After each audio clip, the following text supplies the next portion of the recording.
got this passion, and it's burning deep inside of me. Yo guys, what's up? Az here once again. While the 2x void summons are still underway, I hope that you got something amazing. Unfortunately, some of these champions will still stay elusive for a little while longer. Until then, you might want to look at some other void champions you either recently pulled or still have in your vault. These champions are not necessarily the best voids, but they have unique or interesting kits which could be a great addition to your overall account. Let's check them out together. We will be going through some of the factions where these champions are located, so these are in no particular order besides where they are in the faction. Let us start with Rowan. Rowan is a fairly interesting champion. She is one of only 2 champions in the entire game that have a damage that is based on speed. Her I1 attacks one enemy and has a 50% chance of placing a 100% heal reduction debuff for 2 turns. Her I2 attacks 3 times at random, and each hit has a 30% chance of placing a stun debuff for 1 turn. This can be booked up to 50%. And lastly, attacks one enemy 4 times, each hit has a 50% chance of placing a 5% poison debuff for 2 turns. This can be booked down to 4 turns and to a 65% chance. Her aura increases the accuracy in faction crits by 50. Overall, she has very high base speed and also pretty high attack. I can see her being most useful in a dungeon like the Fire Knights or in faction crypts. Next on the list is Warcaster. His A1 attacks one enemy and has a 40% chance of stealing 2 random buffs from the target. This can go up to 50%. His A2 attacks all enemies and has a 50% chance of placing a block buffs debuff for 2 turns. This can go up to 75% on a 3-turn cooldown. His A3 places a block damage buff on all allies for 1 turn, cooldown reduction to 4 turns. One of the more unique auras, which increases the void ally crit rates in all battles by 23%. This is very specific. He has really good base speed and also really good base HP. His defense is a little bit low, but being you don't want to build much damage on him, you can increase his defensive stats quite easily. Equipped with the stun artifact set, he can be quite disruptive for the enemy team while providing you with very useful buffs. The next champion on our list is Battlesage, a high elf. Her A1 attacks all enemies. Her A2 places a 50% increased attack buff on all allies for 2 turns, then removes all debuffs on all allies on a cooldown of 3 turns. This attack buff cannot be removed. She places a revive on death buff on a target ally for 3 turns. The ally will be instantly revived if killed. This can be booked down to a 4-turn cooldown. With her aura, she also increases the ally speed in all battles by 19%. She also has very good base stats. If equipped accordingly, she can be a Spider 20 tank without any problems. In the Sacred Order, we have 2 champions we want to talk about. The first one is Cardinal. She attacks one enemy, has a 10% chance of placing a 5% poison debuff for 2 turns, booked up to a 20% chance. Her A2 heals an ally target by 30% of their max HP and places a 60% increased death buff for 2 turns, booked down to a 3-turn cooldown. What makes her special is that she revives all dead allies, heals them by 25% of their max HP, and boosts their turn meter to the max on a 5-turn cooldown. This can be abused in the arena, where she is one of your slowest champions, super tanky. You basically just let the enemy kill your team, and she revives them, and then your team kills them. Her base stats are really good. Lightsworn is another excellent champion. His A1 attacks one enemy 3 times and decreases the target's turn meter by 10%. His A2 attacks one enemy, places a decreased attack debuff and a 30% decreased speed debuff for 2 turns. This can be booked down to a 3-turn cooldown. He places the big version of increased defense and a revive on death buff on all allies for 2 turns on a 4-turn cooldown. He can be used in almost any part of the game, be it clan boss, be it spiders, be it any other dungeon. With his overall kit, he is a very useful champion to have. All his abilities scale with defense, so you will be able to get some damage out of him as well. In the Barbarian faction we have one of the most complicated healers in the game. Many regard her as bad, but she can be exceptional once you finally understand how she works. Attacks all enemies. She heals by 15% of the damage inflicted if this champion has less than 50% HP. Boosts this champ's turn meter by 20% instead if this champion has 50% or higher. Her A2 removes all debuffs from all allies, places a Revive on Death buff, and a Block debuffs buff on all allies for 2 turns. That all on a 4-turn cooldown. Here comes the complicated part. Her A3 damages this champion by 10% of their max HP at the start of each turn. It heals all allies except this champion to equal to half of the lost HP. Places a 30% decreased speed debuff on this champion for 1 turn at the start of each turn. Also has a 50% chance of placing a fear debuff on this champion for 1 turn. This ability makes her so complicated. So how this passive reads is that she heals all allies except this champion equal to half of the lost HP. This is not based on the 10% of her max HP, but on the total amount that she lost. So if she lost 50% HP, she will heal half of that, so 25%. Once you stack her with high enough HP, she can heal for tremendous amounts.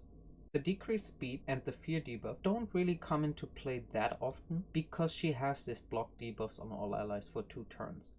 So once she casted that, which is usually what she does at the start of the turn, then you won't be affected by these. And even if you are, there are masteries that help mitigate this. So definitely, if you have her, don't sleep on her. She can be a great addition to your team. She would be one of the next champions in the spider tank strategy that I mentioned earlier. I will link that in the description below. Going over the next set of champions, we are in the Demonspawn faction. First, we have Peydma. Peydma has an A1 that increases the attack on all enemies for 2 turns if the attack is critical. This can be booked up to 100% chance. And it attacks twice.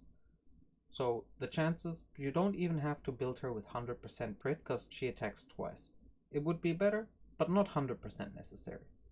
A2 attacks all enemies, has a 35% chance of placing a 50% decreased accuracy buff for 2 turns. This can be booked up to a 50% on a 3-turn cooldown. Decreased accuracy is considered one of the weaker debuffs in the game, but for example for spiders or for arena where there's really debuff heavy teams, this can be quite useful. And lastly, her A3 attacks one enemy, removes all buffs from the target and places them on this champion. This is basically another wording of steel buffs. This is on a 4-turn cooldown after books. All her damage scales with defense, so she can be a really good tank for you. Her overall stats are really nice. Especially for early clan boss, this decreased attack on an A1 is very useful. For clan boss her A2 is not really good, but her A3 makes up for it, because she can steal the attack buff from the clan boss. Being part of the current fusion and being available from one of the previous events, Umbral Enchantress has probably made a bigger appearance recently. Her A1 attacks one enemy and the damage increases as the current HP decreases. Her A2 attacks all enemies and has an 80% chance of placing a block buffs debuff for 3 turns. This is really high because most champions only block buffs for 2 turns. Her A3 attacks all enemies and has an 80% chance of placing provoke. It also places unkillable on herself. Places a block cooldown skills on herself for 5 turns, and it cannot be resisted or blocked and also not removed. This makes her always use her A1. What's special about her is that her A1 hits really hard. Being based on defense and having the unkillable, she can go down to 1 HP. This makes her one of the hardest hitting A1 champions in the entire game. Next we have another pair, this time in the Dark Elf section. We talked about Lua in a previous video where the 10 times Dark Elves event was going on. Let's quickly just go over her skills one more time. Her A1 attacks one enemy and deals 50% of the inflicted damage to all enemies if this attack is critical. The second part doesn't crit. She attacks all enemies 3 times, each hit heals the champions for 2.5% HP. Very high multiplier. Attacks one enemy, decreases the target's turn meter by 100%, will ignore shield and block damage buffs. Turn meter by 100% reduction is amazing. You should all know this from Coldheart and Soulbound Boyar. One of the few champions that actually decreases by 100%. It's also only on a 4-turn cooldown. Psylar is another champion that we talked about during the 10 times event for Dark Elves. Her 1 attacks all enemies, her 2 attacks all enemies and places a decreased accuracy debuff. Her 3 decreases the speed and decreases the turn meter by 40%. This is an AoE, so it's pretty good in the spiders. Because all her hits are AoE, she can be an exceptional spider tank for you. She also increases the speed for all allies in faction crits by 22% with her aura. Her base stats are overall really good. The next champion we want to talk about will be found in the Night Revenants. Golden Reaper. She has a very unique A1 that decreases the cooldown of one random ally skill by 1 turn. Her A2 attacks all enemies. It has a 50% chance of placing a 50% decreased attack debuff for 2 turns. It decreases the turn meter of each target by 20% if they are not under a decreased attack debuff. Her 3 places a 30% increased speed buff on all allies for 2 turns and boosts their turn meter by 20%. This can be booked down to a 3-turn cooldown. And lastly, she increases the accuracy in faction crits by 40. She has the highest base speed of any rare in the game. As you can see, she has a really unique kit, with her 1 being able to decrease the cooldowns, her 2 being able to decrease the attack or the turn meter based on how you kind of set her up. Her 2 having the ability to decrease the turn meter if they are not under a decreased attack debuff is very special. It can trigger if either the decreased attack debuff is resisted, if they have block debuffs on themselves, or if you cannot decrease the attack due to other means. Her 3 is basically the same as an apothecary, with a slight difference that it boosts by 5% higher. This means your overall champions could be a little bit slower, while she still boosts them to the full turn meter. And her high base speed allows you to go very fast. Now we are on to the last champion. She is Gala Longbraids from the Dwarf faction. Her A1 attacks one enemy twice, each hit ignores 30% of the target's defense. She places a shield buff on this champion for 2 turns. The value of the shield is equal to 20% of the damage inflicted. Her A2 attacks one enemy, ignores 50% of the target's defense when attacking under a shield buff, heals this champion by 50% of the damage inflicted. Places a shield buff on this champion equal to any surplus heal for 3 turns. And her A3 attacks one enemy 3 times, each hit ignores 25% of the target's defense. Grants an extra turn if this champion has full HP after using the skill. She increases the attack in all battles by 25%. So you basically want to equip her with the Cruel set and give her the Helm Smasher mastery. Additionally, because her shield that is on the A1 is equal to 20% of the damage inflicted, it probably scales very high. With her A3 being the only one that has a cooldown reduction, she is also fairly cheap to book because you will only get damage from all of her abilities. Overall, she uses only 11 books, so if you get lucky, you could be done with 4 books. Her base attack is pretty high for a rare, but her defense is really low with only 661. Probably you don't want to use her in scenarios like the clan boss, but for arena and faction wars, she can be insane in terms of a damage dealer.